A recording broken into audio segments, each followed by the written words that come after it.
உங்கள் அனைவருக்கும் என்னுடைய அன்பான வணக்கம்.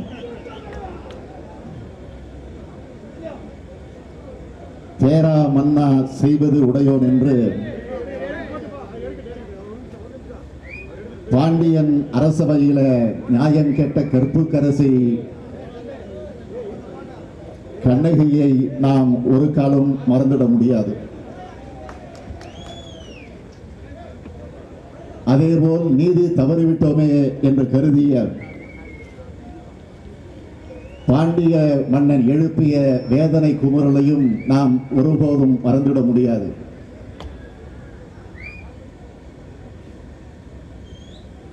இதே தமிழக சட்டப்பேரவையினுடைய தலைவராக இருந்து திராவிட முன்னேற்ற கழகத்தினுடைய குணக்குன்றாக திகழ்ந்த பண்பாளர் பிடிஆர் அவர்களையும் நாம் ஒருபோதும் மறந்துவிட முடியாது.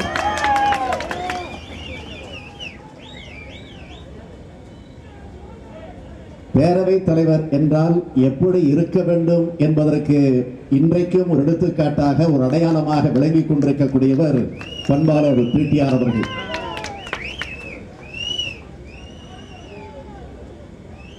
எத்தனையோ பேர்கள் இருந்திருக்கலாம், பல பெருமைகளை பெற்றிருக்கலாம், வரலாற்றிலே பதிவாகி இருக்கலாம், சாதனைகளை செய்து காட்டியிருக்கலாம். ஆனால் குறிப்பிட்டு சொல்லக்கூடிய வரிசையில் இடம்பெற்றிருக்கக்கூடியவர்களாக விளங்கிக் கொண்டிருக்கக்கூடியவர் என்று சொன்னால், அதனால்தான் சொன்னேன், ஒரு பேரவைத் தலைவர் எப்படி இருக்க வேண்டும் என்பதற்கு அடையாளம். அதே நேரத்தில் ஒரு பேரவைத் தலைவர் எப்படி இருக்கக்கூடாது என்பதற்கு அடையாளம் தான் இப்போது இருக்கக்கூடிய சட்டப்பேரவையுடைய தலைவர் தனபால் அவர்கள். நான் அதற்காகத்தான் அதை குறிப்பிட்டு சொன்னேன். சட்டமன்றத்தில் ஜனநாயகம் படும் பாடு என்கிற தலைப்பு உள்ளபடியே இந்த தலைப்பிலே பேசுவது நமக்கெல்லாம் வேதனை தான். வெட்கப்பட வேண்டிய நிலையிலே நம்முடைய கருத்துக்களை எடுத்துச் சொல்ல வேண்டிய அவசியத்திற்கு நாம் ஆளாக்கப்பட்டிருக்கிறோம். சட்டமன்றத்தில் திராவிட முன்னேற்ற கழகம், காங்கிரஸ், இந்திய யூனியன் முஸ்லிம் லீக், எதிர்கட்சிகளாக இருக்கக்கூடிய எங்களை போன்றவர்கள் கருத்துக்களை, பிரச்சனைகளை, தொகுதியில் இருக்கக்கூடிய நிலைமைகளை, மக்களுக்கு தேவைப்படக்கூடிய அடிப்படை வசதிகளை சுதந்திரமாக எங்களுடைய கருத்துக்களை எடுத்து வைக்க முடியாத ஒரு நிலை இன்றைக்கு சட்டமன்றத்தில் உருவாகி இருக்கிறது. இங்கே உரையாற்றியவர்கள் தெளிவாக எடுத்து சொன்னார்கள். நேரமில்லா காரணத்தால் அனைவரும் உரையாற்ற வாய்ப்பில்லை என்று சொன்னாலும், நம்முடைய ஐபி அவர்கள், அண்ணன் பொன்முத்துராமலிங்கம் அவர்கள், நம்முடைய பிடிஆர் தியாகராஜன் அவர்கள், அதேபோல நம்முடைய தளபதி அவர்கள், மூர்த்தி அவர்கள் உரையாற்றுகிற நேரத்தில் அவரவர்கள் அவர்களுக்குரிய பாணியில சில செய்திகளை எடுத்துச் சொல்லி இருக்கிறார்கள். ஜெயலலிதா தலைமையில் இருக்கக்கூடிய இந்த அதிமுக ஆட்சி இரண்டாவது முறையாக ஆட்சி பொறுப்பேற்றதற்கு பின்னால், அதற்கு பிறகு சட்டப்பேரவையுடைய தலைவர், சட்டப்பேரவையுடைய துணைத் தலைவருடைய தேர்தல் சட்டப்பேரவையில நடைபெறுகிறது. ஏகமனதாக அவர்கள் தேர்ந்தெடுக்கப்படுகிறார்கள், போட்டியின்றி தேர்ந்தெடுக்கப்படுகிறார்கள். அதுல மாற்று கருத்து இல்லை. அப்படி தேர்ந்தெடுக்கப்பட்டதற்கு பின்னால் சட்டமன்றத்துடைய மரபின் அடிப்படையில் ஆளுங்கட்சியை சார்ந்திருக்கக்கூடிய அவை முன்னவர், எதிர்கட்சியினுடைய தலைவராக பொறுப்பேற்றிருக்கக்கூடிய நான், இரண்டு பேரும் பேரவையினுடைய தலைவரை கையை பிடித்துக் கொண்டு அவரை அழைத்து கொண்டு போய் அவருடைய இருக்கையில, சபாநாயகர் என்று சொல்லக்கூடிய அந்த ஆசனத்தில், அந்த இருக்கையில நாங்கள் உட்கார வைக்க வேண்டும். அந்த பணியை நிறைவேற்றினோம். அதற்கு பின்னால் ஒவ்வொரு கட்சியினுடைய தலைவர்கள் பேரவை தலைவரையும் துணைத் தலைவரையும் வாழ்த்தி பாராட்டி உரையாற்றுகிற வாய்ப்பு. ஆக அந்த வாய்ப்பை பயன்படுத்தி நான் உரையாற்றுகிற நேரத்தில் தலைவர் கலைஞருடைய உணர்வுகளை, திராவிட முன்னேற்ற கழகத்தினுடைய எண்ணங்களை, பொதுவாக ஒட்டுமொத்த தமிழகத்தில் மக்கள் எதிர்பார்த்துக் கொண்டிருக்கக்கூடிய அந்த அடிப்படையில் நான் வாழ்த்து பேசினேன். சொன்னார்களே, பேசுகிற போது உன்னை அழுத்த நிறுத்தமாக எடுத்து சொன்னேன். எதிர்கட்சி தலைவர் என்கிற முறையில் திராவிட முன்னேற்ற கழகத்தின் சார்பில் தலைவர் கலைஞர் அவர்களின் சார்பில் நான் உறுதியோடு தெரிவிக்கிறேன், இந்த அவையில எதிர்கட்சியாக எதிர்கட்சியாக இருந்து நாங்கள் என்றைக்கும் எங்களுடைய கடமையை நிறைவேற்றுவோம் என்ற உறுதிமொழியை அன்றைக்கு நான் வழங்கினேன். ஆனால் இன்றைக்கு நிலை என்ன? தயவு கூர்ந்து நீங்கள் சிந்திக்க வேண்டும்.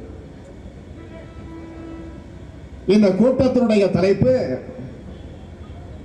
சட்டமன்றத்தில் ஜனநாயகம் படும் பாடு. ஆக இது ஜனநாயகம் படும்பாட்டை பற்றி நான் எடுத்து சொல்வதை விட, நான் சில செய்திகளை உங்களுக்கு நினைவுபடுத்துவதை விட, நான் சொன்னாலோ ஏதோ அரசியல் ரீதியாக பேசுகிறேன் என்று நீங்கள் கருதிடக்கூடும். இன்று காலை இந்து பத்திரிகை ஒரு பிரபலமான ஆங்கில ஏடு என்பது உங்களுக்கு தெரியும். எந்த கட்சியிலும் சாராத பத்திரிகை. ஆக அப்படிப்பட்ட இந்து பத்திரிகையில இன்றைக்கு வந்திருக்கக்கூடிய தலையங்கம், எடிட்டோரியல் என்று சொல்லக்கூடிய தலையங்க பகுதி, அந்த தலையங்க பகுதியில அவர்கள் குறிப்பிட்டு காட்டியிருக்கிறார்கள். தலைப்பு என்ன தெரியுமா? ஸ்பீக்கிங் ட்ரூத் டு பவர் என்கிற அந்த தலைப்பில் 79 திராவிட முன்னேற்ற கழக சட்டமன்ற உறுப்பினர்களை நீக்கியது குறித்து ஒரு தலையங்கம் தீட்டியிருக்கிறது இந்து பத்திரிகை. அந்த தலையங்கத்தில் இருக்கக்கூடிய ஒட்டுமொத்தமாக படிக்க நேரம் இல்லை, விரும்பல. எனவே சில வரிகளை நான் உங்களுக்கு சுட்டிக்காட்ட கடமைப்பட்டிருக்கிறேன். அதிலே சொல்லுகிறார்கள், ஒரு இடத்துல vast powers have been vested in the office of the speaker to strengthen the democratic institutions of the parliamentary system and not stifle dissent or protest in the house. அதாவது ஜனநாயக அமைப்புகளை பலப்படுத்துவதற்காகவே சபாநாயகருக்கு அளவுக்கு அதிகமான அதிகாரமும் சுதந்திரமும் கொடுக்கப்பட்டுள்ளதை தவிர அவையில் மாற்று கருத்து கூறும் சட்டமன்ற உறுப்பினர்களையும் அரசை எதிர்ப்போரையும் அடக்குவது அல்ல. அடுத்த பேராவிலை குறிப்பிடுவது, ஒட்டுமொத்தமாக எதிர்க்கட்சி உறுப்பினர்களை நீக்கியதால் எதிர்க்கட்சி உறுப்பினர்கள் அமரும் இருக்கைகள் சட்டமன்றத்தில் காலி பெஞ்சுகளாக மாறிவிட்டன. அவையில் முக்கியமான விவாதங்களில் பங்கேற்று கருத்து சொல்ல எதிர்க்கட்சி உறுப்பினர்களின் உரிமை பறிக்கப்பட்டுள்ளது. இப்படி உரிமைகளை பறிப்பது பாராளுமன்ற ஜனநாயகத்தின் அடித்தளத்தையே தகர்க்கும் விதத்தில் அமைந்துள்ளது. அவைக்குள் எதிர்க்கட்சியினர் குரல் நெரிப்பது சபாநாயகரின் அதிகாரம் அல்ல. எதிர்க்கட்சிக்கு எவ்வளவு குறைவான உறுப்பினர்கள் இருந்தாலும் சரி, அவர்களுக்கு விவாதத்தில் பங்கேற்கவும் முக்கிய பிரச்சனைகளில் கேள்வி கேட்கவும் உரிமை அளிப்பதுதான் ஒரு சபாநாயகரின் கடமை. அதுதான் பாராளுமன்றத்தின் ஜனநாயகத்தின் உணர்வுகளை பிரதிபலிப்பதாக அமையும். ஆனால் இன்றைய தினம் இந்திய சட்டமன்ற வரலாற்றிற்கு பெரும் நெருக்கடி என்னவென்றால், ஒருதலைபட்சமாக நடந்து கொள்ளும் சபாநாயகர் தான் என்று இந்து பத்திரிகையில இன்றைக்கு தலையங்கத்தில் குறிப்பிட்டு காட்டியிருக்கிறார்கள். ஆக இதைதான் நீங்கள் உணர்ந்து கொள்ள வேண்டும் என்பதற்காக நான் உங்களுக்கு எடுத்து காட்டியிருக்கிறேன். சொன்னார்களே, எதிர்க்கட்சியாக செயல்படுவோம் என்று உறுதிமொழி தந்தோம். இந்த ஆட்சிகளை முதலாக மீண்டும் பொறுப்பேற்றதற்கு பிறகு முதலாக கவர்னர் உரை சட்டமன்றத்திலே தாக்கல் செய்யப்பட்டது. கவர்னர் உரையிலே முழுமையாக பங்கேற்று எங்களுடைய பணியை நாங்கள் நிறைவேற்றணுமா இல்லையா? கவர்னர் உரையின் மீது நடைபெற்ற விவாதத்தில் பங்கேற்றோமா இல்லையா? முழுமையாக பங்கேற்றோமா இல்லையா? நிறைவாக எதிர்கட்சி தலைவர் என்கிற முறையில நான் பேசினேனா இல்லையா?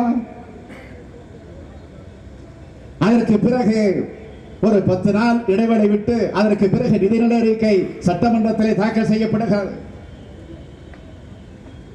அந்த நிதிநிலை அறிக்கையிலே முழுமையாக நாங்கள் பங்கேற்றோம், விவாதத்திலே பங்கேற்றோம். சற்றேறக்குறை 5 நாட்கள் நடந்தது. அதில் முழுமையாக பங்கேற்ற நிறைவாக நம்முடைய கட்சியின் சார்பில் எதிர்கட்சியினுடைய துணைத் தலைவர் துரைமுருகன் அங்கே நிறைவுரையாற்றி இருக்கிறார். அதற்கு பின்னால் மானிய கோரிக்கைகள் எல்லா துறைகளின் சார்பில் தனித்தனியாக மானிய கோரிக்கைகள் சட்டமன்றத்தில் தாக்கல் செய்யப்படுகிறது. அந்த மானிய கோரிக்கைகள் தாக்கல் செய்யப்படுகிற நேரத்தில் ஒவ்வொரு நாளும் 2 உறுப்பினர்கள், திராவிட முன்னேற்ற கழகத்தை சார்ந்த 2 உறுப்பினர்கள் பங்கேற்கக்கூடிய வாய்ப்பு நமக்கு கிடைத்தது. அதை முழுமையாக நாங்கள் பயன்படுத்தினோமா இல்லையா? ஆனால் இடையிலே திடீரென்று 17ஆம் தேதி பிரச்சனை எழும்பிற்று. அதற்கு ஒரு தடை போடக்கூடிய ஒரு சூழ்நிலை வந்தது. அது மட்டும் இல்ல, நான் இன்னும் சொல்லுகிறேன், 2 நாட்களுக்கு முன்பு சென்னையில் நடைபெற்ற கூட்டத்தில் தலைவர் பங்கேற்ற கூட்டத்தில் பேசுகிற போது கூட நான் குறிப்பிட்டு சொன்னேன், இந்த அரசு பொறுப்பேற்றதற்கு பின்னால்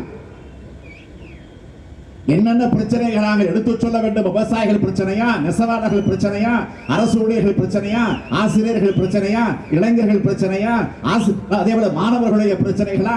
நாங்கள் உரிமையோடு கேட்கக்கூடிய அந்த வல்லமையை படைத்திருக்கிறோம், கேட்போம். அதை எங்கள் உரிமை, அதை நிறைவேற்றுவது உங்கள் கடமை. அதே நேரத்தில் அரசு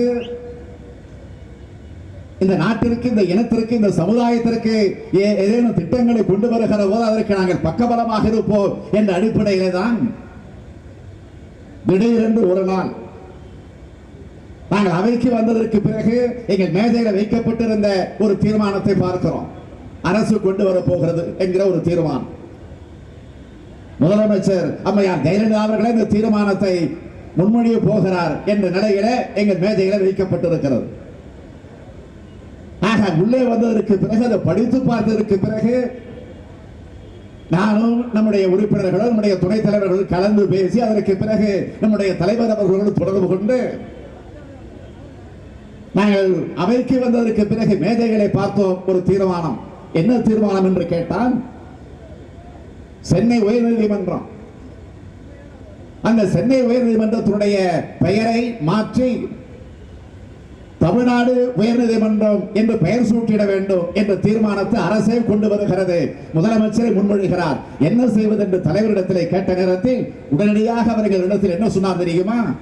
அரசியல் வேறு, மக்களுடைய பிரச்சனை என்பது வேறு, அரசியல் என்பது வேறு, நம்முடைய தமிழ் இனம் என்பது வேறு.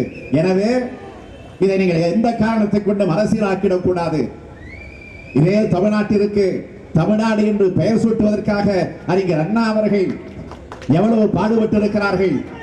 அதற்காக விழா நடைபெற்ற நேரத்திலே கூட உடல் நலிவுற்றிருக்கக்கூடிய நேரத்தில், உயிருக்கு போராடி கொண்டிருக்கிற நேரத்தில் அந்த விழாவிலே பங்கேற்று இந்த விழாவிலே பங்கேற்கவில்லை என்று சொன்னால் இந்த உடலிலே உயிரிருந்து பயனில்லை என்று சொல்லி அந்த மேடைகளை முழங்கியவர் நம்முடைய அண்ணா அவர்கள்.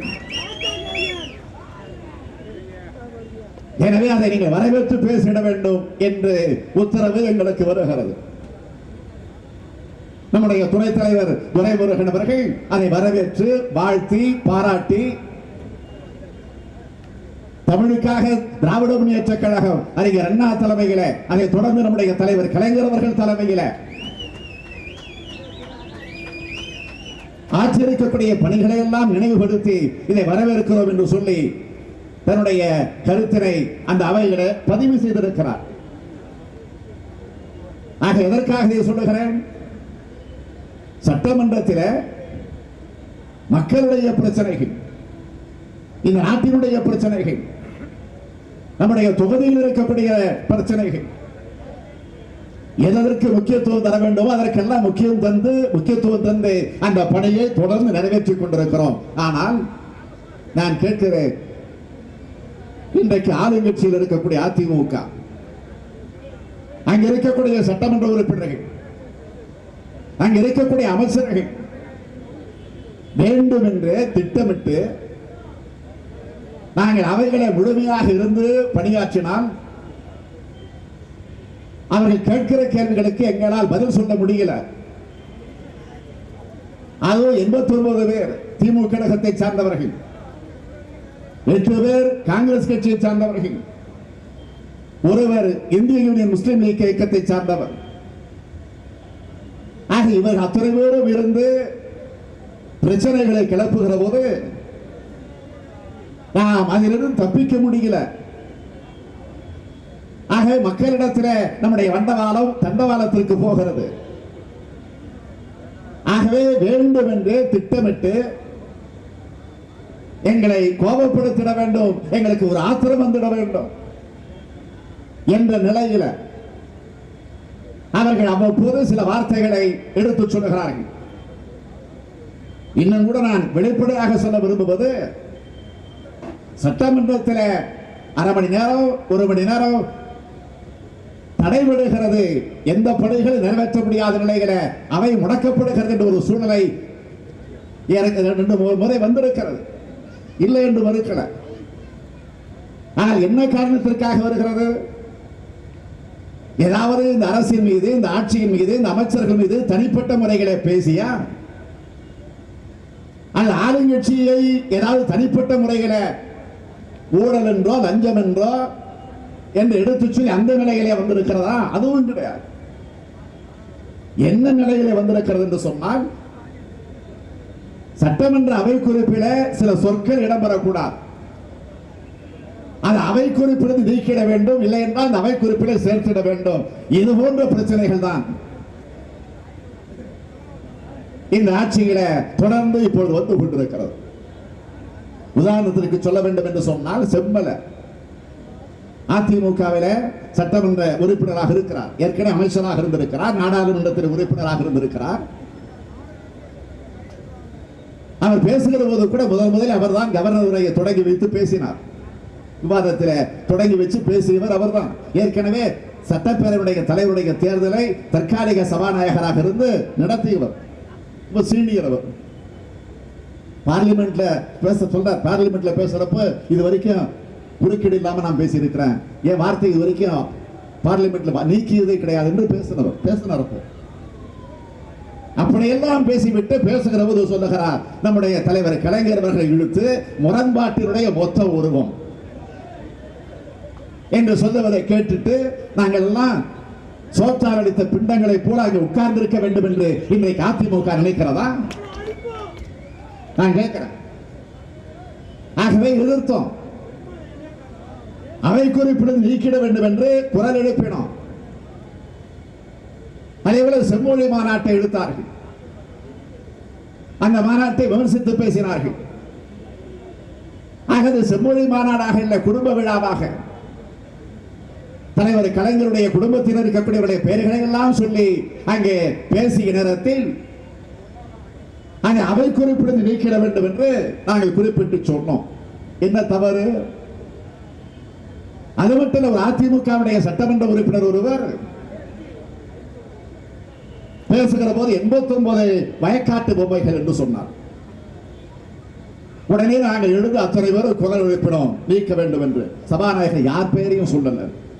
89 என்றால் என்ன? 89 உறுப்பினர்கள் என்று சொல்லுகிற போது 89 சட்டமன்ற உறுப்பினர்கள் திமுக இன்றைக்கு கையில் வச்சிருக்கு. இல்லை இல்லை, நீக்க வேண்டிய அவசியம் இல்லை என்று சொல்லுகிறார். உடனே நான் எழுந்து கேட்டேன்.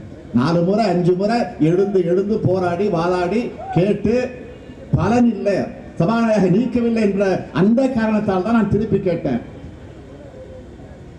சரி, திமுக உறுப்பினரை பார்த்து வயக்காட்டு பொம்மைகள் என்று சொல்லுகிறீங்க, இப்ப நான் பெயர் சொல்லாம சொல்றேன், சோற்றால் அளித்த பிண்டங்கள் ஆளுங்கட்சி உறுப்பினராக இருக்கிறார்கள்.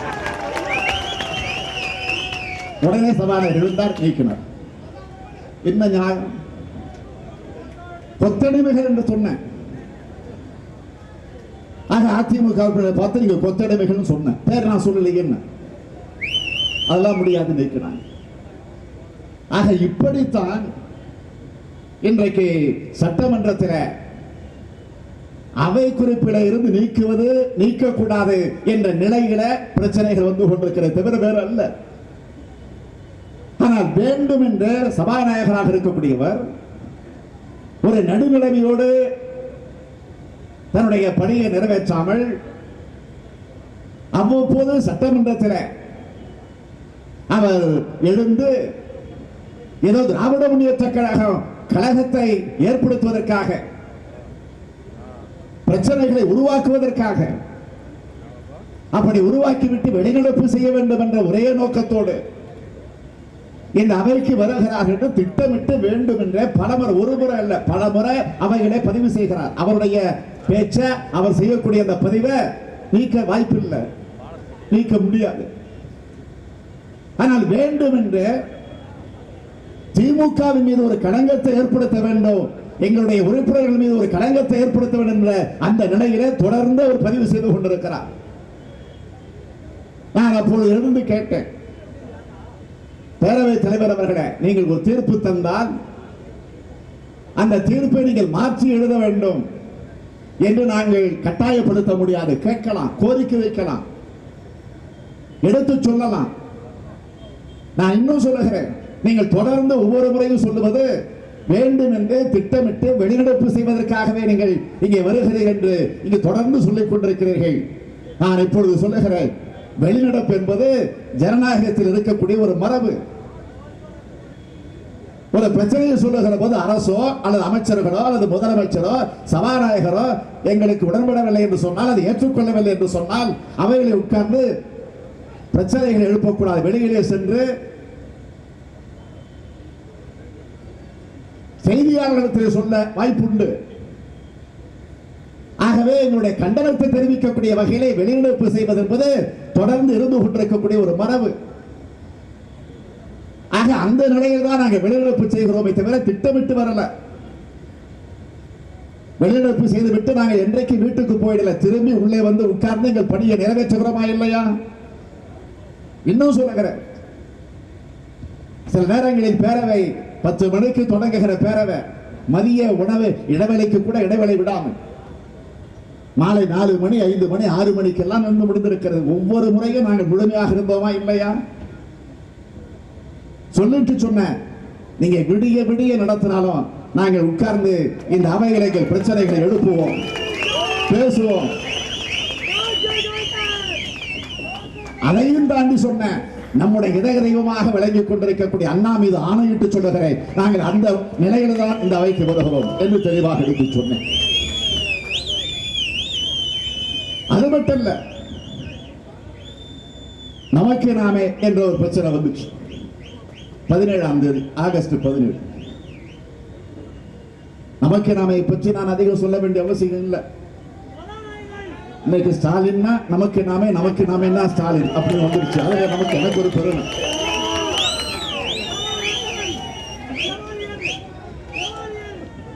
ஆக ஒரு ஆளுங்கட்சியுடைய சட்டமன்ற உறுப்பினர் ஒரு மானிய கோரிக்கைகளை பேசுகிற போது இந்த நமக்கு நாமையை பற்றி விமர்சித்து ஒரு ஊரா சுத்தனான் உரிமையிலே பேசி இருக்கிறார். நான் அவையில் அப்ப இல்லை, அறையில் இருந்தேன். துணைத் தலைவர் அண்ணன் துரைமுருகன் அவர்களும் நூல் நிலையத்தில் இருந்திருக்கிறார்.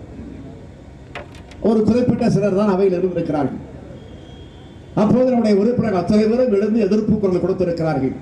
அதை நீக்க வேண்டும் என்று சொல்லுகிறார்கள். முடியாது, யாரையும் குறிப்பிட்டு சொல்லல. உடனே நம்முடைய துணைத் தலைவர் உள்ளே வேகமாக உள்ளே போய் ரொம்ப பெருந்தன்மையோடு, இன்னைக்கு சட்டமன்றத்தை எடுத்துக்கிட்டீங்கன்னா தலைவருக்கு அடுத்து இன்னைக்கு ஒரு மூத்த உறுப்பினராக அவையில் ஒருவர் இருக்கிறார் சொன்னால் அந்த துரைமுருகன் தான். அந்த நிலையிலே ஒரு மூத்த உறுப்பினராக கேட்கிறார். நான் ஒரு மூத்த உறுப்பினராக கேட்கிறேன். இன்றைக்கு ஒரு ஆளுங்கட்சி உறுப்பினர் எங்களுடைய எதிர்கட்சி தலைவர் பெயர் சொல்லவில்லை என்று சொன்னாலும் நமக்கு நாமே என்று சொல்லி விமர்சித்து பேசிக் கொண்டிருக்கிறார், உரிமைகளை பேசுகிறார், பெயர் சொல்லலன்னு சபாநாயகர் தீர்ப்பு தருகிறார். சரி, நாங்கள் ஏற்றுக்கொள்கிறோம். இதே போல் முதலமைச்சரை பற்றி, அமைச்சர்களை பற்றி பெயர் சொல்லாமல் நாங்களும் உரிமைகளை பேசலாமா என்று ஒரு கேள்வியை கேட்கிறார். அப்படி கேட்டால் சபை ஒழுங்காக நடக்குமா? சபை ஒழுங்காக நடக்க வேண்டும், பிரச்சனைகளை பேசிட வேண்டும். மக்கள் நம்மை நம்பி வாக்களித்து நம்மை சட்டமன்றத்தில் அனுப்பி வைத்திருக்கிறார் என்று சொன்னால் மக்களுடைய பிரச்சனையை தீர்த்து வைக்க வேண்டும் என்பதற்காக. ஆக அந்த நிலையில ஒரு கோரிக்கை வைக்கிறார். அதெல்லாம் முடியாது, உட்காருங்க, சபாநாயகர் தீர்ப்பு. அதற்கு பிறகு நான் வேக வேகமாக என்னுடைய அறையிலிருந்து அவைக்கு வருகிறேன். வந்து விவரத்தை முழுமையும் கேட்டுக்கொண்டு நான் எழுந்து கேட்டேன், சபாநாயகர் அவர்களே, இங்கு நமக்கு நாமே பிரச்சனை பேசப்பட்டிருக்கிறது, எனக்கு பெருமை. சட்டமன்றத்தில் அது ஆளுங்கட்சியை சார்ந்தவர்களே பேசுகிறார்கள் சொன்னால் எனக்கு பெருமையிலும் பெருமை. ஏன் முதலமைச்சர் ஜெயலலிதா அவர்களே அவருடைய கட்சியினுடைய பொதுக்குழுவில ஒரு அரை மணி நேரம் நமக்கு நம்மை பற்றியே பேசியிருக்கிறார். எனக்கு இதை விட ஒரு எந்த பெருமையும் தேவையில்லை. எனவே நம்முடைய கட்சி உறுப்பினர்கள் கோபப்பட வேண்டாம், ஆத்திரப்பட வேண்டாம், உட்காருங்க, உட்கார வச்சாச்சு, அமைதி ஆயிடுச்சு. அடுத்த நடவடிக்கை போயிட்டு இருக்கு. அந்த ஆளுங்கட்சி உறுப்பினர் தொடர்ந்து பேசிட்டு இருக்கிறார். 10 நிமிஷம் கழிச்சு பாத்தீங்கன்னா அவை முன்னவர் மாண்புமிகு ஓபிஎஸ் இன்னைக்கு விமானத்துல கூட பக்கத்து சீட்டு போட்டு இருந்துச்சு.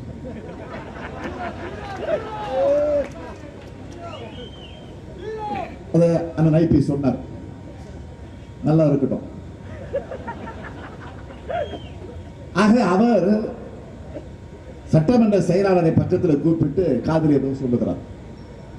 உடனே இந்த செயலாளர் போய் சபாநாயகத்தில் சொல்லுகிறார். உடனே சபாநாயகர் ஒரு மணி அடிச்சு இங்கு எதிர்கட்சி தலைவர் முதலமைச்சரை பற்றி சொன்னதும் அதிமுக பொதுக்குழு சொன்னதும் அவை குறிப்பில் இருக்காது, உத்தரவு. நான் உடனே எழுந்து கேட்டேன், ஏன், என்ன காரணம்?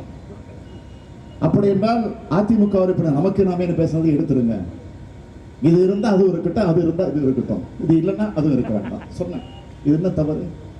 அதெல்லாம் முடியாது, நீங்க அன்பார்லிமெண்டரி சொல்லிட்டீங்க. இது ஜெயலலிதாங்கிறது கெட்ட வார்த்தையா? மன்னிக்கணும், ஜெயலலிதா கூட சொல்ல, முதலமைச்சர் தான் சொன்னேன். அதிமுக பொதுக்குழுன்னு பேசக்கூடாத ஒரு வார்த்தையாது நீக்கினார்கள்.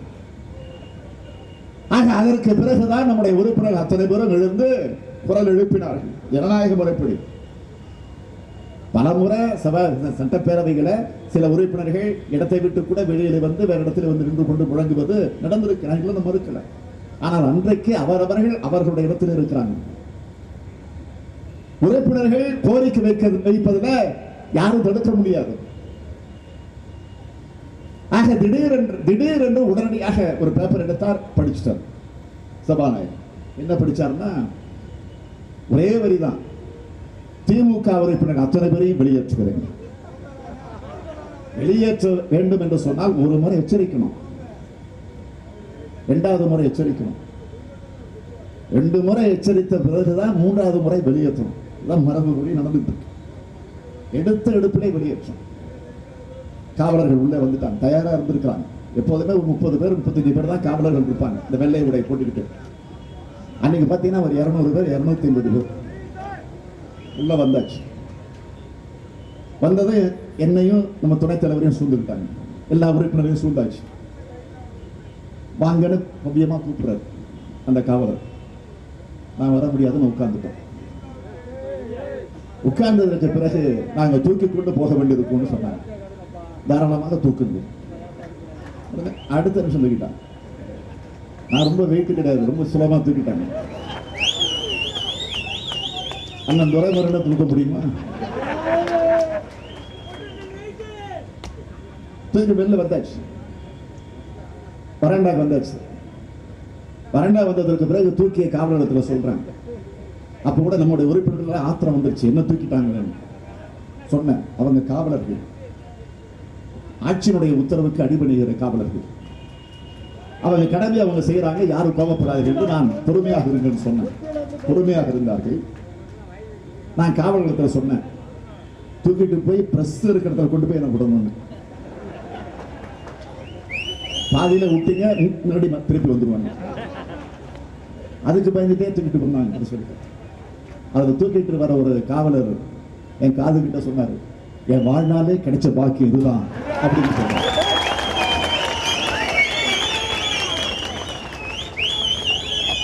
அது வலது பக்கமா இடது பக்கமா நான் சொல்ல மாட்டேன், சொல்லிட்டு அது வேலை போயிடும்.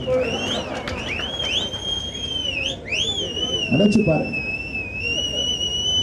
திடீர்னு உடனே ஓபிஎஸ் ஒரு பேப்பர் எடுத்தார், ஒரு தீர்மானத்தை முன்மொழிகிறார்.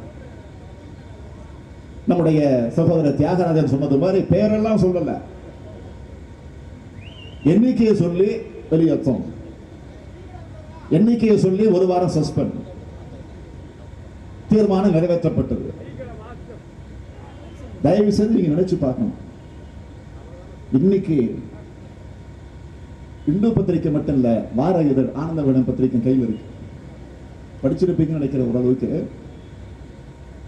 அந்த ஆனந்த விகடன்ல எழுத்தாளர் திருமாவேலன் அவர்கள் ஒரு அற்புதமான கட்டுரையை தீர்த்திருக்கிறார். சட்டமன்றத்தில் தொடக்க காலத்திலிருந்து ஏற்பட்டிருக்கக்கூடிய நிலைமைகளை எல்லாம் சுட்டி காட்டி, அதற்கு பிறகு இப்போ இந்த ஆட்சியில நடந்து கொண்டிருக்கக்கூடிய கொடுமைகளையும் படம் பிடித்து காட்டியிருக்கிறார்.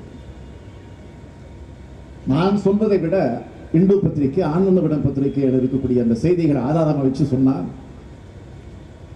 அது மக்களுக்கு போய் சேரும் என்ற நிலையிலே தான் குறிப்பிட்டு காட்டுகிறேன், தவிர வேற இல்லை. அது ஆனந்த விகடன் பத்திரிகையில அந்த கட்டுரையில் அவர் சொல்லுகிறார், 89 உறுப்பினர்களுடன் உள்ளே புகுந்த திமுக தனது கூட்டணி கட்சிகளோடு சேர்ந்து செஞ்சுரி அடித்திருப்பதால் ஜெயலலிதாவால் ஜீரணிக்க முடியல. திமுகவும் தனது படைபலத்தை தினந்தோறும் காட்டுகிறது, முக்கியம். நல்ல கவனிங்க, தினந்தோறும் நம்ம படைபலத்தை நம்ம காட்டிட்டு இருக்கிறோம். நான் சொல்லல, ஆனந்த விகடன் சொல்லு. திமுகவினருக்கு கேள்விகள் கேட்பது மட்டுமல்ல, அதிமுக அமைச்சர்களால் அதற்குரிய பதில தர முடியாததும் ஜெயலலிதாவை எரிச்சலில் ஆட்படுத்துவதை பார்க்க முடிகிறது. எந்த அளவுக்கு எரிச்சல் இருக்கு பாருங்க. அதிமுகவினர் எந்த பிரச்சனையை பேசினாலும் கலைஞரை கரித்து கொட்டுகிறார்கள். தெருவில் கொட்டினால் அது காற்றோடு போய்விடும், சட்டமன்றத்தில் கொட்டும் போது அது அவை குறிப்பில் ஏறியாக வேண்டியிருக்கிறது, அதாவது வரலாற்றில் இடம்பெறுகிறது. எனவேதான் அவை குறிப்பில் எதை ஏற்றுவது எதை ஏற்றாமல் விடுவது என்ற விவாதமே சபையில் அதிகமாக நடக்கின்றன. நான் சொன்னேங்க, அதுதான் சொல்றாங்க. அவை குறிப்பில் ஏற்றலாமா கூடாதா என்ற விவாதமே வராத வார்த்தைகளைத்தான் பேச வேண்டும் என்று மாண்புமிகு உறுப்பினர்களுக்கு முதலமைச்சர் ஜெயலலிதா அறிவுறுத்த வேண்டும். ஜெயலலிதாவை அதிமுக தான் முக்கியம். ஜெயலலிதாவை அதிமுக உறுப்பினர்கள் புகழ்ந்து பேசுவதும் பாமாலை தொடுப்பதும் பாட்டுக்கள் பாடுவதும் கூட அவர்கள் விருப்பம். அவர்கள் தலைவிக்கு அதை செய்ய இவர்கள் கடமைப்பட்டவர்கள். அதை தலைவியும் எதிர்பார்க்கிறார். அதற்காக கலைஞரையும் திமுகவை விமர்சிக்கும் களமாக சட்டமன்றத்தை மாற்ற நினைப்பது அதன் மாண்பை குறைக்கிறது. சட்டமன்றத்தில் ஒரு உறுப்பினரை பேச அனுமதிப்பதும் அனுமதி மறுப்பதும் வெளியேற்றுவதும் சபாநாயகரின் உரிமைதான். ஆனால் ஒரு கட்சியின் உறுப்பினர்களை மொத்தமாக வெளியேற்றுவதும் சஸ்பெண்ட் செய்ததும் தனக்கு அதிகாரமே இருந்தாலும் அதுதான் அழகா? அதுவும் சட்டமன்ற எதிர்க்கட்சி தலைவரை என்ன குண்டை கட்டாக தூக்கி கொண்டு போனது சபாநாயகருக்கு சறுக்கலை. சட்டமன்ற எதிர்க்கட்சி தலைவர் என்பது கட்சி பதவி அல்ல, நல்லா கவனிக்கணும் நீங்க. சட்டமன்ற கட்சி தலைவர் என்பது கட்சி பதவி அல்ல, ஆட்சி பதவி. கேபினட் அந்தஸ்து அதற்கு உண்டு. தேசிய கொடி பறக்கும் வாகனத்தில் பயணம் செய்யும் தகுதி படைத்தவர். எதிர்க்கட்சி தலைவர் அந்த உரிமையை படைத்திருக்கிறார். அவரை தூக்கி வீசியது மாண்பையே வீசியதற்கு சமம். இதன் மூலம் ஜெயலலிதா மகிழ்ச்சி அடைவார் என்றால் இத்தனை ஆண்டுகளுக்கு பிறகும் ஜெயலலிதா பக்குவம் அடையவில்லை என்றே பொருள் என்று ஆனந்த விகடன் சுட்டிக்காட்டினார்.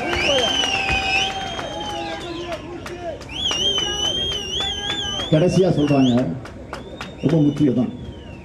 சட்டமன்றம் என்பது ஆட்சி நடத்தும் இடம், அரசியல் நடத்தும் இடம் அல்ல. திட்டங்களுக்கு ஒப்புதல் வாங்கும் இடம், திட்டு வாங்கும் இடம் அல்ல. கொள்கையை விவாதிக்கும் இடம், கூப்பாடு போடும் இடம் அல்ல. அடுத்து நல்லா கவனிங்க. ஜெயலலிதா வேறு விஷயங்களை எல்லாம் சம்பாதித்து விட்டார். இனியாவது நல்ல பெயரை சம்பாதிக்க முயற்சிக்க வேண்டும். ஆனந்தவிடம் சொல்லுங்கள். ஆக இப்படிப்பட்ட நிலையில இருக்கக்கூடிய நிலைய நாங்கள் மக்கள் மன்றத்தில் வந்து சொல்ல வேண்டிய அவசியம் ஒரு தேவை. நான் தொடக்கத்தில் சொன்னேன், வேதனைப்படுகிறேன், வெட்கப்படுகிறேன் என்று. அந்த நிலையில இன்றைக்கு மக்களிடத்தில் சொல்ல வேண்டிய கட்டாயம் இன்றைக்கு வந்திருக்கிறது. ஆக சட்டமன்றத்திற்குள்ள எங்களை அனுமதிக்கவில்லை என்று சொன்னாலும் மக்கள் மன்றத்தில் இருந்து என்றைக்கும் யாரும் நீக்கிட முடியாது. இது திராவிட முன்னேற்ற கழகம்.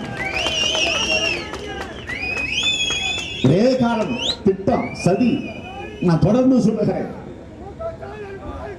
நான் இன்னும் கூட சொல்வது, நான் தொடக்கத்தில் கவர்னர் உரைகளை முதலாக அவையில பேசுகிற போது எதிர்கட்சி தலைவர் என்ற முறையில பேசக்கூடிய வாய்ப்பை பெற்ற போது குறிப்பிட்டு சொன்னேன், நாங்கள் தவறு செய்கிறோமா? அங்க இருக்கக்கூடிய ஆளுங்கட்சி தவறு செய்கிறதா? எந்த பக்கம் நியாயம் இருக்கிறது? ஆக அதை கூட நான் விவாதிக்க தயாராக இல்லை. சட்டமன்றத்தில் நடக்கக்கூடிய நடவடிக்கைகளை நேரடியாக ஒளிபரப்புகிற அந்த சூழ்நிலையை நீங்கள் உருவாக்கி தாருங்கள். இன்றைக்கு பாராளுமன்றத்தில், மாநிலங்களவையில், அதேபோல பக்கத்தில் இருக்கக்கூடிய கேரள மாநிலத்தில், கர்நாடக மாநிலத்தில், இன்னும் சில மாநிலங்களில் சட்டமன்ற நடவடிக்கைகளை நேரடியாக ஒளிபரப்பக்கூடிய ஒரு சூழ்நிலையை உருவாக்கி தந்திருக்கிறார்கள். எனவே நீங்கள் அதை ஏற்படுத்தி தந்தால், ஒருவேளை நாங்கள் தவறு செய்தால் அதை மக்கள் பார்ப்பார்கள், மக்கள் புரிந்து கொள்வார்கள். எனவே நீங்கள் தவறு செய்தால் அந்த மக்கள் தெரிந்து கொள்வார்கள். ஆக அந்த நிலையை நீங்கள் ஏற்படுத்தி தாருங்கள் என்று நான் அப்பொழுதே குறிப்பிட்டு சொன்னேன். அதைத்தான் இப்பொழுதும் சொல்லுகிறேன்.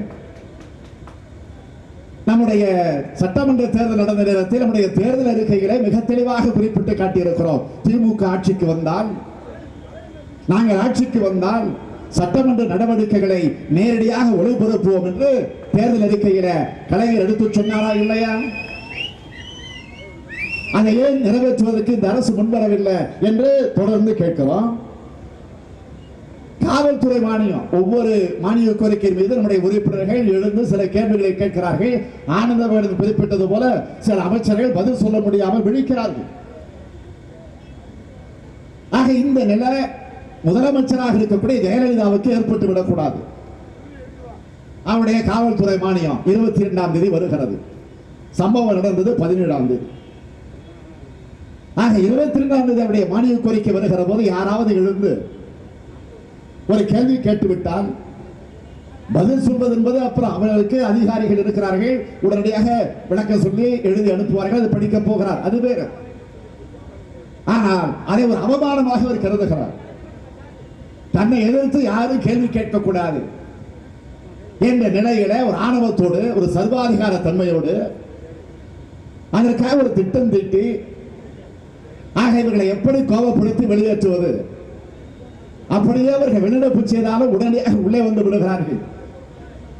எனவே நாம அவர்களை வெளியேற்ற வேண்டும். வெளியேற்றினால் மாத்திரம் போதாது, அடுத்த நாள் வருவார்கள். எனவே காவல்துறை மானிய கோரிக்கை நடைபெறுகிற போது அவர்கள் பங்கேற்க கூடாது. அதை 22ஆம் தேதி வரையில செய்யலாம் என்று யோசித்த போது, ஆக காவல்துறை மானிய கோரிக்கைக்கு தான் இப்படி செய்திருக்கிறார் என்று செய்தி வந்துடும். எனவே ஒட்டுமொத்தமா ஒரு வாரம், அதாவது வருகிற 29ஆம் தேதி வரையில் நாங்கள் அவைக்கு செல்ல முடியாது. 30ஆம் தேதி தான் செல்ல முடியும் இப்பொழுது இருக்கக்கூடிய நிலை. ஆக இதை திட்டமிட்டு சதி செஞ்சு அவசரமாக, எந்த பிரச்சனையும் நடக்கல, எந்த கலவரம் நடக்கல, வார்த்தைக்கு வார்த்தை கூட பேசல, கோரிக்கை வச்சுக்கிட்டு இருக்கிறோம். உடனே உத்தரவு. அதற்கு பிறகு ஒரு வாரம் சஸ்பெண்ட். அதற்கு பிறகு நடந்ததெல்லாம் உங்களுக்கு தெரியும். நான் தர்ணா போராட்டம் நடத்தணும். எதுக்கு? அடுத்த நாள் எதிர்க்கட்சி தலைவருக்கு என்று ஒரு அறை உண்டு. அது கோட்டையில 4வது நம்பர் கொண்ட வாசல். அந்த வாசலுக்கு பக்கத்தில் இருக்கிறது. அந்த வாசலில் நுழைந்தவுடன் இடது பக்கம் திரும்பின உடனே எதிர்க்கட்சி தலைவருடைய அறை தான். ஆக அந்த அறைக்கு நம்முடைய சட்டமன்ற உறுப்பினர்கள் ஏற்கனவே 5-6 பேர் சென்று உள்ளே அமர்ந்திருக்கிறார்கள். அந்த அறையில் நானும் நம்முடைய துணைத் தலைவர் அவர்களும், கொறடா அவர்களும், ஐபி அவர்களும், இன்னும் சில நம்முடைய உறுப்பினர்கள் எல்லாம் புறப்பட்டு அறைகளை போய் உட்காரலாம். மிச்சம் இருக்கக்கூடிய ஒரு 4 நாட்களில் நம்முடைய உறுப்பினர்கள் எந்த மாநிலத்திலே பேச வைக்கலாம் என்று கலந்து பேசுவதற்காக உள்ளே செல்கிறோம். ஆனால் அந்த 4ஆம் நம்பர் கதவு, கேட்டினுடைய கதவு அடைக்கப்படுகிறது, பூட்டப்படுகிறது. உள்ளே இருந்தவர்களையும் தூக்கி கொண்டு வெளியில போட்டாங்க. வெளியில் இருக்கிறவங்களையும் உள்ள போக முடியாத அளவுக்கு பூட்டியாச்சு. அது மட்டும் இல்ல, நாங்கள் மட்டும் இல்ல, அரசு ஊழியர்கள் அவர்கள் அலுவலகங்களுக்கு செல்வதற்கு கூட வாய்ப்பு இல்லாமல் வெளியில் இருக்கிறாங்க. நான் கேட்கிறேன், அந்த காவலர்களை பார்த்து கேட்கிறேன், எங்களை உள்ள அனுமதிக்க மறுப்பது ஏன்? ஏதாவது உங்களிடத்தில் உத்தரவு இருக்கா கேட்டேன். மறுக்கிறார்கள். உத்தரவு வருதுன்னு சொல்றாங்க, கொடுக்கல. அதற்கு பிறகு என்னிடத்தில் இருக்கக்கூடிய உத்தரவை எடுத்து காட்டுறேன். ஒரு வார காலம் சட்டப்பேரவைக்குள்ள வர முடியாது, சட்டமன்றத்திலே பங்கேற்க கூடாது என்றுதான் தீர்மானம் போடப்பட்டிருக்கிறது, நிறைவேற்றப்பட்டிருக்கிறது, சபாநாயகர் உத்தரவு போட்டிருக்கிறார். எதிர்க்கட்சி தன்னுடைய அறைக்கு வரக்கூடாது என்று சொல்லல. அப்படி சொல்லி இருந்தால் நாங்கள் ஏற்றுக்கொள்கிறோம். எவ்வளவு வாதாடி பார்க்கிறோம், கதவு திறக்கப்படல. அதற்கு பிறகு அப்படியே படிக்கட்டில் அந்த தாழ்வாரத்தில் வெளியிலே உட்கார்ந்து 1 மணி நேரத்திற்கு மேலாக உள்ளிருப்பு போராட்டம். அதற்கு பின்னால் அடுத்த நாள் ஒரு மாதிரி சட்டமன்றம், மாடல் அசம்பிளி நடத்தினோம். பேரவை தலைவராக நம்முடைய எதிர்க்கட்சி துணைத் தலைவர், எதிர்க்கட்சி தலைவராக இந்த அடிகள், 2-3 பேர் அமைச்சர்களாக இருந்து சட்டமன்றத்தில் எப்படி முறையோடு நடத்த வேண்டுமோ அந்த முறையில், கேவலப்படுத்தல்ல, கொச்சைப்படுத்தல்ல, யாரையும் இடித்து பிழைத்தல்ல, கிண்டல் செய்து கூட அல்ல, எள்ளி நகையாடி கூட அல்ல, முறையாக நடத்தினோம். நேரடியாக தமிழகத்தில் அல்ல, இந்தியாவில், உலகம் முழுவதும் இருக்கக்கூடிய தொலைக்காட்சிகளில் அது ஒளிபரப்பப்பட்டது. பார்த்தார், சட்டமன்றத்தில் நடக்கக்கூடிய செய்திகள் கூட வரலையே, மாதிரி சட்டமன்றம் உலகம் முழுக்க போயிட்டு இருக்க. அதனால் வழக்கு போட்டாச்சு எங்க மேலையும். ஆக அதற்கு பிறகு அடுத்த நாள் 22ஆம் தேதி காவல்துறை மானிய கோரிக்கை. அந்த மானிய கோரிக்கை என்று பார்த்தீங்கன்னா 2 நாளைக்கு முன்னாடியே, அதுக்கு 2 நாள் முன்னாடி அரசு விடுமுறை, சனி ஞாயிறு அரசு விடுமுறை. ஆக அந்த விடுமுறை நாட்களிலேயே போலீஸை கொண்டு குவிச்சுட்டாங்க. 4000 பேர், 4500 போலீஸ், பல மாவட்டங்கள் தான் வந்துருச்சோம்.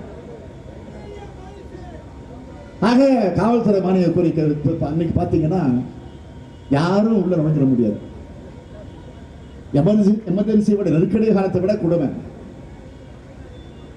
அப்ப பத்திரிகையாளர்கள் கேட்டாங்க, நீங்க காவல்துறை மானியம் கோரிக்கை நடக்குதா, சட்டம் ஒழுங்கை பத்தி என்ன நினைக்கிறீங்க?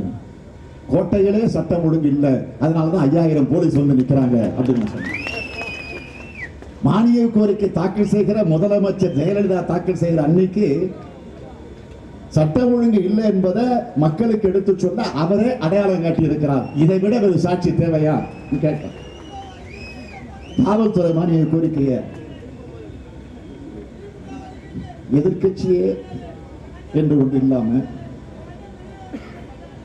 காலி மைதானத்தை பார்த்து பேசிட்டு இருக்கிற மாதிரி முதலமைச்சர் மானிய கோரிக்கை தாக்கல் செஞ்சு பதில் உரையும் 1 மணி நேரத்துக்கு மேல ஆற்றி இருக்கிறாங்க. நான் கேட்கிற, கடந்த 5 வருஷமா இந்த சட்டம் ஒழுங்கு எப்படி இருந்துச்சுன்னா, நான் பலமுறை சொல்லியிருக்கேன், ஐசியூ வார்டில் இருந்துச்சு. ஏற்கனவே இந்த 5 வருஷத்துல ஐசியூ வார்டில் இருந்துச்சு. இப்ப ஐசியூ வார்டு இல்ல, கோமா ஸ்டேஜில் இருக்கு. அதுக்கு ஒரே ஒரு உதாரணம் சொல்றேன். மாநிலங்களவையில அதிமுக உறுப்பினர், ஒரு பெண் உறுப்பினர் சசிகலா புஷ்பா, மாநிலங்களவையில் நடுத்தருவில் இல்ல, முச்சந்தியில் இல்ல, இது போல ஒரு பொதுக்கூட்டம் கூட்டம் இல்லை. இந்தியாவில் இருக்கக்கூடிய எல்லா மாநிலத்திலிருந்து வந்திருக்கக்கூடிய பாராளுமன்ற உறுப்பினர் அமர்ந்திருக்கக்கூடிய இந்த மாநிலங்களவையில் அமைச்சர்கள் எல்லாம், மத்திய அமைச்சர்கள் எல்லாம் அமர்ந்திருக்கக்கூடிய இந்த மாநிலங்களவையில்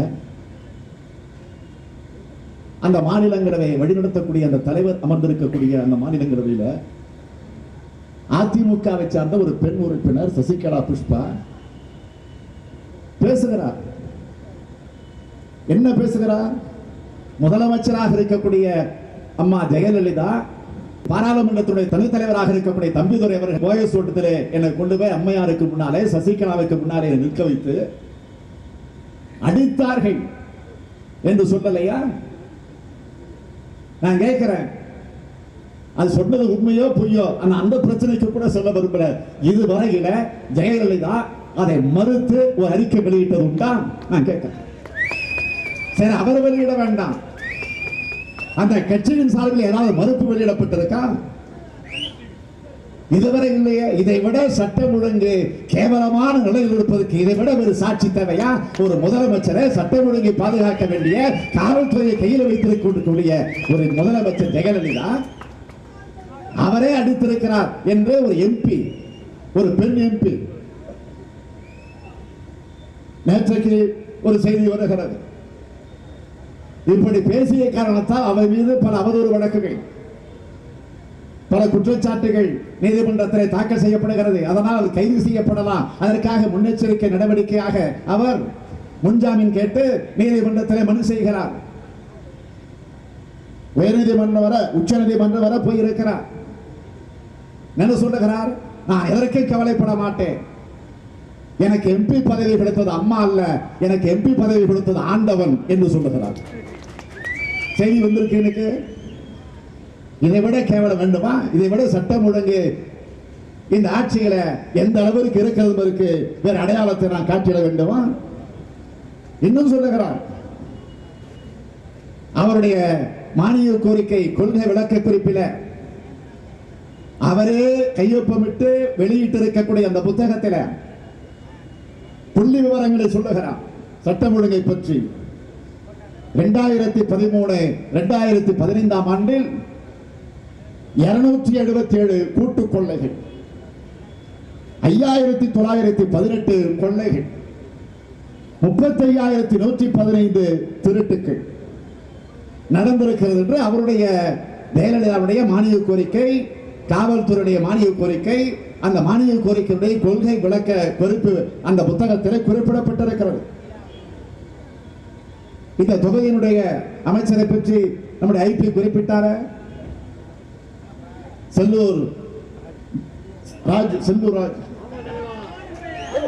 அவருடைய அலுவலகத்தில் பெட்ரோல் குண்டு வீசப்பட்டதா இல்லையா அமைச்சராக இருந்தபோது? இதுவரையில் என்ன நடவடிக்கை? மதுரை பள்ளிவாசலர்களை வெடிகுண்டு வீசப்பட்டு இளைஞர் யாசின் மன்னன் கொலை, மதுரை பீடா கடைகளை பைப் குண்டுகள் கைப்பற்றப்பட்டதை இதுவரையில் ஒருவர் கூட கைது செய்யப்படல.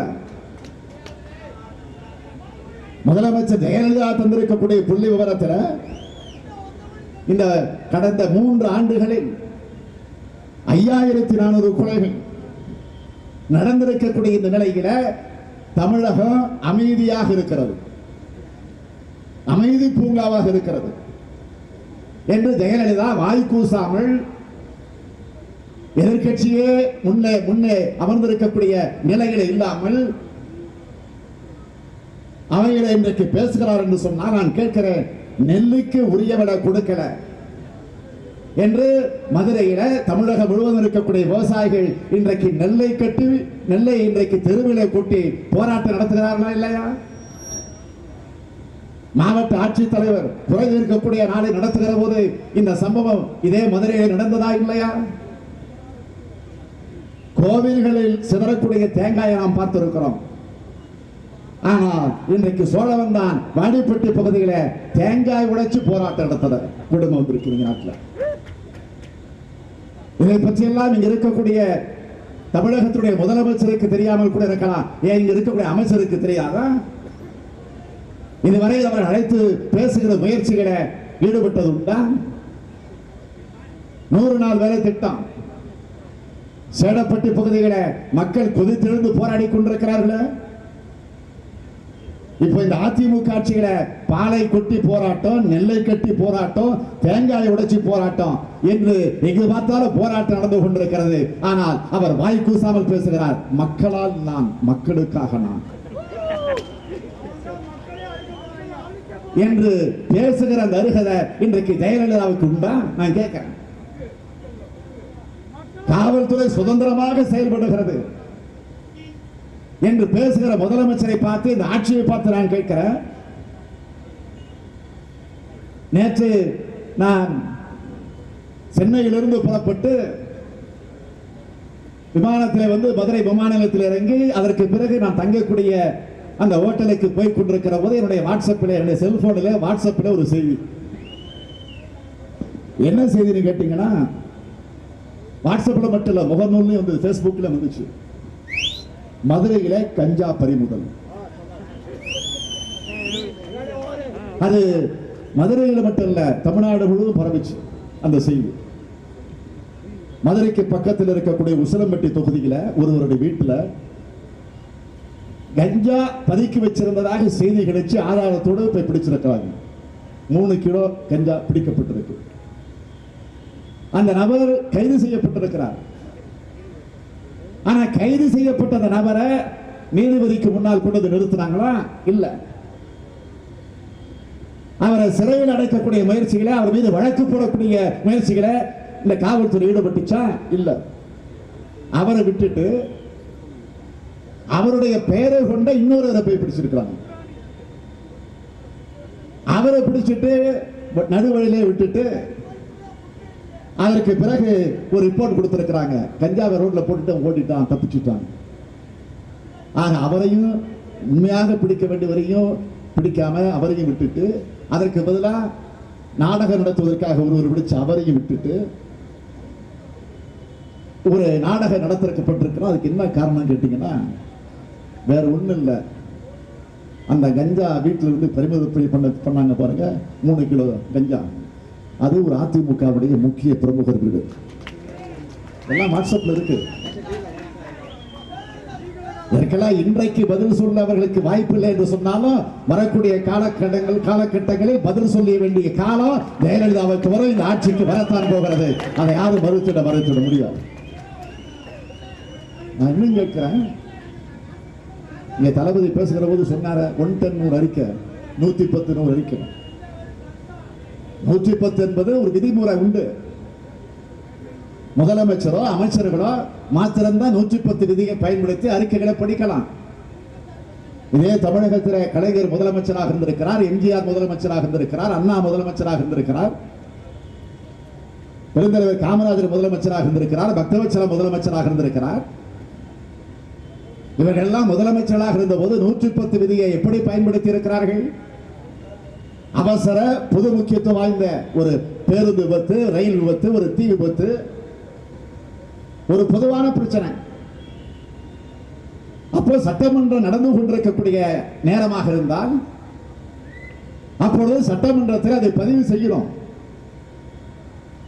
இதுதான் 110 விதி. அதுல யாரும் பாராட்டவோ வாழ்த்தவோ விமர்சனம் செய்யவோ கேள்வி கேட்கவோ கூடாது என்பது மரபு. ஆக அந்த நிலையில 110 ஒட்டுமொத்தமா பாத்தீங்கன்னா, தொடக்க காலத்திலிருந்து முதலமைச்சர் வந்து கடைசியா கலைஞர் இருந்த அந்த காலம் வரையில ஒட்டுமொத்தமா ஒரு 50 ஒரு 60 110 தான் இருக்கும். நீங்க லைப்ரரியில போய் எடுத்து படிச்சு பார்த்தீங்கன்னா கணக்கு பார்த்தா தெரியும். ஆனா நூற்றுக்கணக்கான கடந்த 5 வருஷம் 200 தாண்டிடுச்சு. இப்போ ஒரு 100 தாண்ட போகுது. ஆக இப்படி அறிவிப்புகளை வெளியிடுகிற இந்த ஆட்சியை பார்த்து, இந்த ஜெயலலிதாவை பார்த்து நான் கேட்க விரும்புவது, இதே தென் மாவட்டம் பெருமைப்படத்தக்கக்கூடிய வகையில், ஏன் இந்தியாவிற்கே பெருமை தேடித்தரக்கூடிய வகையில் ஒரு அற்புதமான திட்டம், 2400 கோடி ரூபாய் மதிப்பீட்டில சேது சமுத்திர திட்டத்தை கொண்டு வந்து நிறைவேற்றிட வேண்டும் என்று அதில் வெற்றி கண்டவர் நம்முடைய தலைவர் கலைஞர் அவர்கள் இல்லையா? பிரதமரை வந்து அடிக்கல் நாட்டலையா? அது இன்றைக்கு தடைபட்டு போயிருப்பதற்கு என்ன காரணம்? கடந்த ஆட்சிகளை உச்சநீதிமன்றத்தில் போய் இந்த திட்டம் வேண்டாம் என்று மனு தாக்கல் செய்தது யார்? ஜெயலலிதா. இந்த ஆட்சி அதிமுக ஆட்சி. நீங்க எங்காவது கேள்விப்பட்டிருக்கீங்களா? ஒரு முதலமைச்சர் தன்னுடைய மாநிலத்திற்கு, தன்னுடைய நாட்டிற்கு வரக்கூடிய, தன்னுடைய மாநிலத்திற்கு வரக்கூடிய 2400 கோடி ரூபாய் மதிப்பீட்டிலே வரக்கூடிய ஒரு திட்டத்தை வேண்டாம் என்று சொன்ன ஒரு முதலமைச்சர் இன்றைக்கு உலகத்தில் இருக்கிறார் என்று சொன்னால் அது ஜெயலலிதாவாகத்தான் இருக்க முடியும். அண்ணாவுடைய கனவு திட்டம், அதை தடுத்து நிறுத்தியவர் முதலமைச்சர் ஜெயலலிதா.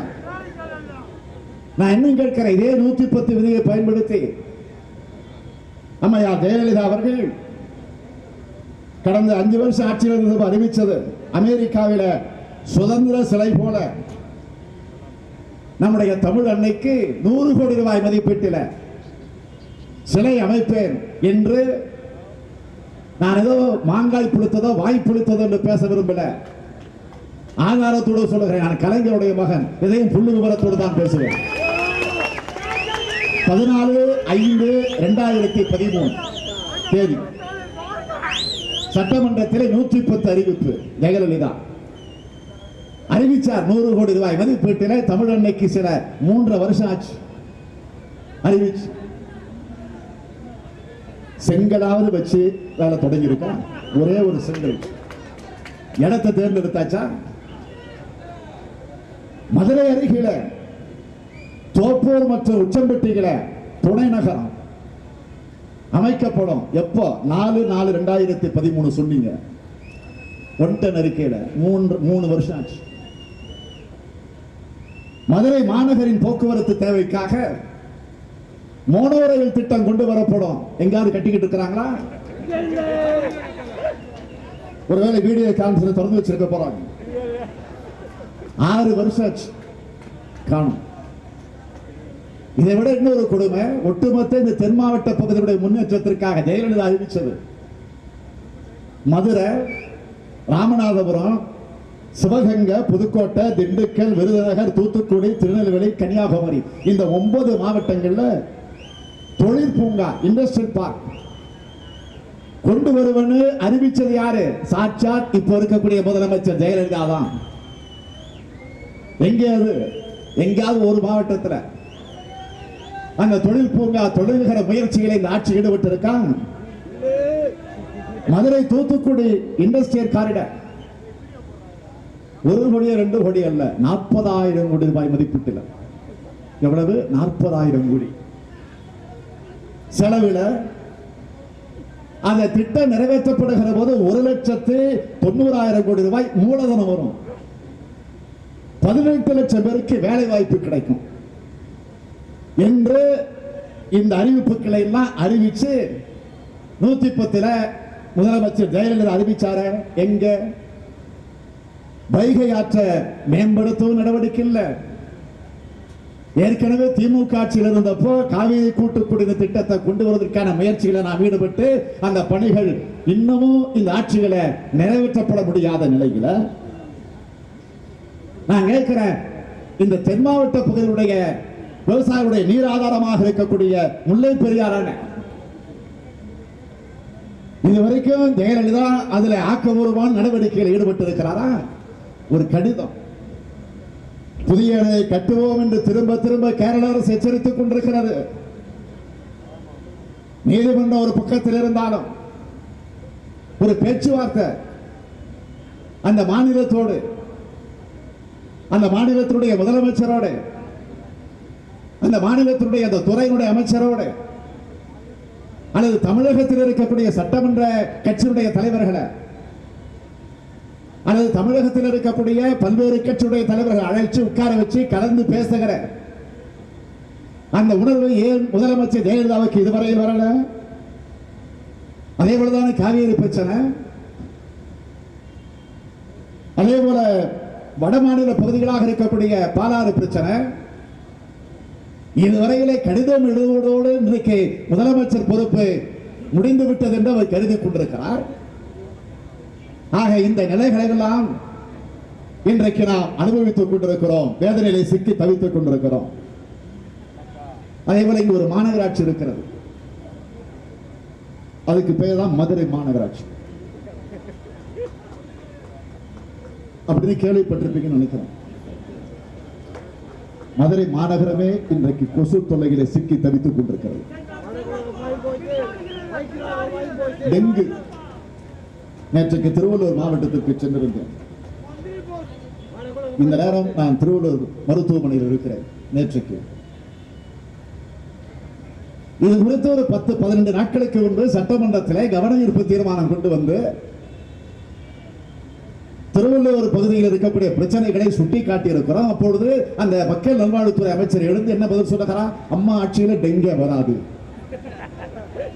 அம்மா டெங்கு எல்லாம் தடுத்துருவாங்க சொன்னாரா இல்லையா? ஆனால் 4 பேர் இறந்திருக்கிறார்கள் திருவள்ளூரில் ஒரு கிராமத்தில். ஆனால் இன்றைக்கு அவர்கள் ஒரு கணக்கு தருகிறார்கள், ஒருவர் இறந்திருக்கிறார் என்று அரசு கணக்கு தருகிறது. எதுவும் இல்லை அப்படின்னு 10 நாளைக்கு முன்னாடி சட்டமன்றத்தில் எதுவும் நடக்காது, அம்மா அதெல்லாம் பார்த்துப்பாங்க. ஆக இந்த நிலை டெங்காக இருந்தாலும் சரி, மர்ம நோய்களாக இருந்தாலும் சரி, அது மதுரை மாநகராட்சியாக இருந்தாலும் சென்னை மாநகராட்சியாக இருந்தாலும் ஒட்டுமொத்த தமிழகத்தில் இருக்கக்கூடிய எந்த மாநகரமாக இருந்தாலும் பேரூராட்சி ஊராட்சி இன்றைக்கு எல்லா பகுதிகளிலும் இன்றைக்கு நோய்கள் பரவி கொண்டிருக்கக்கூடிய அந்த கொடுமை ஒரு பக்கத்தில் நடந்துகிட்டு இருக்கு. இதை பற்றி எல்லாம் அவர்கள் கவலைப்படல. உச்ச நீதிமன்றம் அன்னைக்கு தந்த தீர்ப்பு பற்றி கூட இங்க பேசினாங்களே, இதை விட கேவலம் ஒரு ஆட்சிக்கு தேவையா? இதை விட ஒரு கேவலம் ஒரு முதலமைச்சருக்கு தேவையா? நியாயமா மானம் சூடு சொர்ணம் ஒன்று இருந்திருந்தால் இன்றைக்கு அந்த பதவியில் இருந்து அவர் விலகி இருக்கிறார். அந்த அளவிற்கு ஒரு தீர்ப்பு வந்திருக்கிறது. ஒரு எதிர்க்கட்சி என்பது ஆளுங்கட்சி செய்கிற முறைகேடுகளை, குறைபாடுகளை, தவறுகளை சுட்டி காட்டுவது என்ன தவறு? உச்ச நீதிமன்றத்தில் இருக்கக்கூடிய நீதிபதிகள் கேட்டிருக்கிறாங்களா? ஆகவே இது ஜனநாயக நாடாக இருக்கணும் சொல்லி இருக்கிறாங்களா? இந்த 5 வருஷத்துல பாத்தீங்கன்னா திராவிட முன்னேற்ற கழகத்தின் மீது அவர்கள் போட்டிருக்கக்கூடிய அவதூறு வழக்கு எவ்வளவு தெரியுமா? 85. தேமுதிக மீது போடப்பட்டிருக்கக்கூடிய அவதூறு வழக்குகள் 48. காங்கிரஸ் கட்சி மீது 7, பாட்டாளி மக்கள் கட்சி மீது 9. நம்மளுடைய செய்திகள்லாம் என்னதான் ஆளுங்கட்சிக்கு சப்போர்ட்டா போட்டா கூட அந்த ஊடகங்கள் பத்திரிகையாளர்கள் மீது போடப்பட்டிருக்கிற வழக்கு தெரியுமா? 55. ஆக மொத்தம் 213 வழக்குகள், அவதூறு வழக்குகள் நேற்று வரையில். இன்னைக்கு கணக்கு ஏறும். நாங்களாம் இங்க பேசிட்டு போறோம், வரும் கணக்கு. டாஸ்மாக் கடையை மூடணும்னு சொல்லி பிரச்சாரம் செஞ்சு பாடின ஒரு பாடகன் கோபம் மீது வழக்கு போட்ட ஆட்சி இந்த கோமாளித்தனமான ஆட்சி. சிந்திச்சு பார்க்க வேண்டாமா? ஆக இந்த நிலையிலே தான் நான் உங்களை எல்லாம் கேட்டுக்கொள்ள விரும்புவது, அம்மையார் ஜெயலலிதா அவர்கள் முதலமைச்சர் தன்னுடைய மானிய கோரிக்கை தாக்கல் செய்துவிட்டு அவைகளை பேசுகிற போது அவர் சில வார்த்தைகளை பேசியிருக்கிறார். குறிப்பா திமுக உறுப்பினர்கள் 89-79 பேர் தானே நீக்கி இருக்கிறோம், இன்னும் 10 பேர் இருக்கிறாங்களே. ஆக இந்த 10 பேர்ல யாராவது வந்து பேசி இருக்கலாமே அப்படி சொல்லியிருந்தா கூட நான் கவலைப்பட்டிருக்க மாட்டேன். கலைஞரை இழுத்து வந்து பேச தைரியம் இல்லையா என்று கேட்கிறார். யாரை பார்த்து? நம்முடைய தலைவர் கலைஞர் அவர்களை பார்த்து.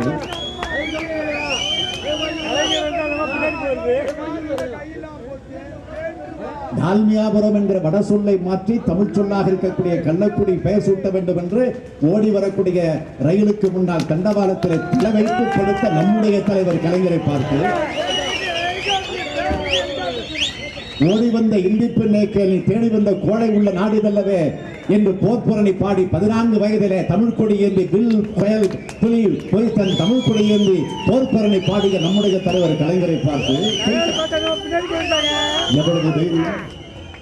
சாத்தான் ஓதம் பாட்டு சொல்லுவாங்க, அது மாதிரி சாத்தான் வேதம் ஓதும் சொல்லுவாங்க, அது மாதிரி ஜெயலலிதா சொல்லுகிறார். அவர் வந்து தனியாக பேசிவிட்டு சென்றாராம்.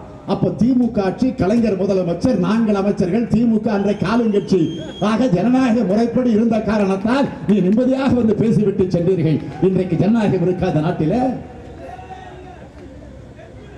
அது மட்டும் இல்ல, என்னை பற்றி சொல்லுகிற போது சொல்லுகிறார் என்னன்னு கேட்டீங்கன்னா, என் பேரை சொல்லாம வருங்கால தலைவர் என்று, எதிர்க்கட்சி தலைவர் என்று அழைக்கப்படக்கூடியவன். நான் எதிர்க்கட்சி தலைவர் என்பது எங்களுடைய சட்டமன்ற உறுப்பினர்களால் தேர்ந்தெடுக்கப்பட்டிருக்கக்கூடியவன் நான். சரி, அத்தோடு விட்டால் பரவாயில்ல. சொல்லக்கூடிய அந்த நபர் ஏன் வரலன்னு கேட்கிறார். நபருங்கிறது சட்டமன்றத்தில் நபர்னு சொல்லக்கூடாது, மாண்புமிகு உறுப்பினர் தான் சொல்லணும். நான் நாளைக்கே சபைக்கு போய், நாளைக்கு இல்லை 30ஆம் தேதி சபைக்கு போய் முதலமைச்சர் என்று சொல்லக்கூடிய நபர்னு பேசவா? ஏற்றுக்கொள்வீர்களா? அதைத்தான் சொல்லுகிறோம். நேரடி ஒளிபரப்பு செய்வதற்கான முயற்சிகளை இந்த அரசு ஈடுபடணும். அப்ப வண்டவாளம் தண்டவாளத்துக்கு வரும். தண்டவாளத்துக்கு வருகிற மக்கள் உங்களை புரிந்து கொள்வார்கள். விடைபெறுகிறேன். நன்றி, வணக்கம்.